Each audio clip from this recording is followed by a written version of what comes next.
The best crockpot chicken cordon bleu ever is rich in flavor and perfectly tender.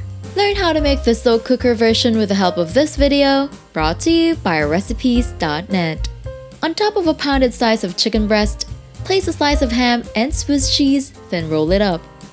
Secure with a toothpick, then arrange the chicken rolls in a 4-quart slow cooker. Set aside. In a bowl, add the condensed cream of chicken soup and milk, then mix to combine. Pour it over the chicken rolls and spread evenly.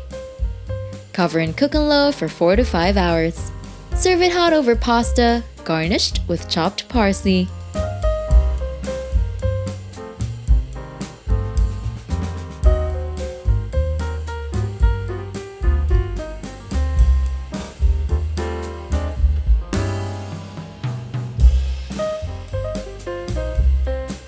Don't forget to hit like, subscribe, and turn on that notification bell to catch more easy and tasty dishes to try at home.